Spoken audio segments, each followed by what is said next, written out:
नमस्कार दोस्तों। एक गांव में एक विद्वान साधु रहते थे। साधु महाराज सुंदर भागवत कथा सुनाते थे। उनके भागवत कथा के चर्चे पूरे प्रदेश में थे।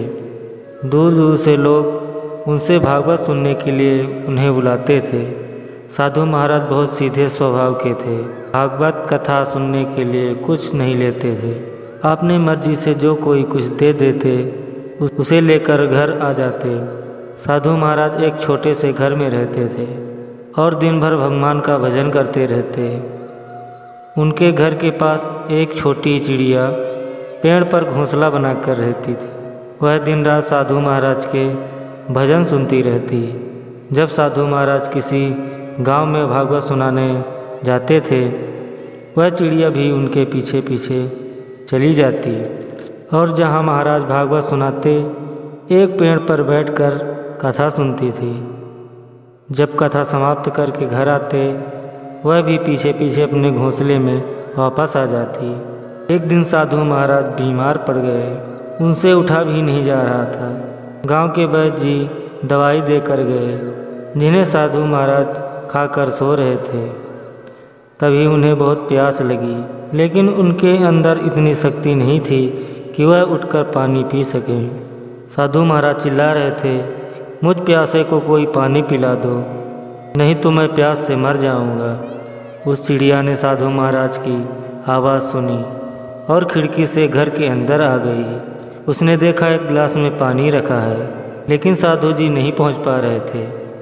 उस चिड़िया ने गिलास से अपनी चोंच में पानी भरा और साधु महाराज के मुख में छोड़ दिया, लेकिन एक बूंद से क्या होता। तब चिड़िया ने दोबारा चोंच में पानी भरा और साधु महाराज के मुंह में छोड़ दिया। वह चिड़िया रात भर इसी तरह बूंद बूंद पानी साधु महाराज के मुख में डालती रही।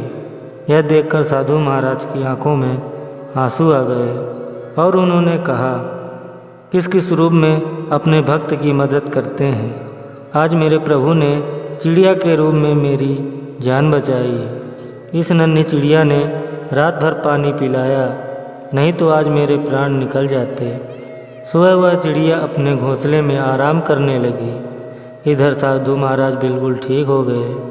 अब साधु महाराज चिड़िया के लिए दाना और पानी रख देते, जिसे वह खा लेती और घोंसले में चली जाती।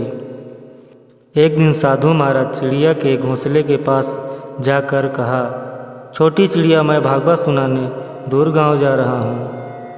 मैं एक हफ्ते बाद वापस आऊँगा, इसलिए एक हफ्ते का दाना पानी रख कर जा रहा हूँ। यह कहकर साधु महाराज चल दिए। कुछ दूर चलने के बाद उन्होंने देखा कि चिड़िया उनके पीछे पीछे आ रही है। उन्होंने पूछा, अरे तू मेरे पीछे पीछे क्यों आ रही है? वापस अपने घोंसले में जा। इतना कहकर साधु महाराज चल पड़े, लेकिन चिड़िया उनके पीछे पीछे उड़ती रही। साधु महाराज 7 दिनों तक भागवत सुनाई। वहाँ एक पेड़ पर बैठकर चिड़िया कथा सुनती रही। आगे से साधु महाराज जहाँ कथा सुनाने जाते, वह चिड़िया उनके पीछे पीछे चली जाती। एक दिन रात के समय साधु महाराज अपने घर में सो रहे थे कि उन्हें किसी की रोने की आवाज़ सुनाई दी। साधु महाराज बाहर निकल कर देखा, वह छोटी चिड़िया पेड़ पर बैठकर रो रही थी। साधु जी बोले, छोटी चिड़िया, रो क्यों रही है? क्या तुम्हें भूख लगी है? मुझे बता, मैं अभी दाना पानी लेकर आता हूँ। तब चिड़िया बोली, मैं एक राजकुमारी हूँ। मैं चिड़िया श्राप के कारण बनी हूँ। आप पिछले जन्म में ऋषि थे, एक स्थान पर भागवत कथा का पाठ कर रहे थे और मैं राजकुमारी थी।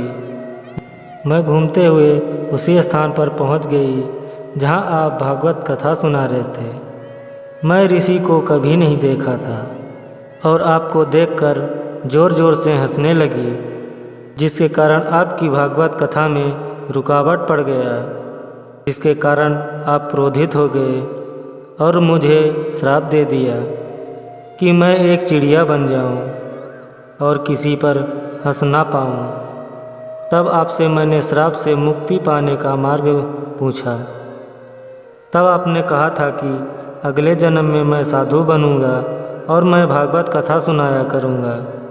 यदि तुम मेरे द्वारा कही भागवत की कथा 7 वर्षों तक सुनोगी तो तुझे इस श्राप से मुक्ति मिल जाएगी। और आपकी कथा सुनते सुनते मुझे 7 वर्ष हो गए। कल सुबह होते ही मैं स्वर्ग चली जाऊंगी और मैं जाना नहीं चाहती हूँ। तब साधु महाराज बोले, जो भागवत कथा सुनता है उन्हें प्रभु हरि विष्णु जी अपने पास बुला लेते हैं। तुम्हें तो 7 वर्ष तक भागवत कथा सुनी है। इतने में सुबह हो गई और चिड़िया स्वर्ग चली गई। जय श्री कृष्ण। राधे राधे।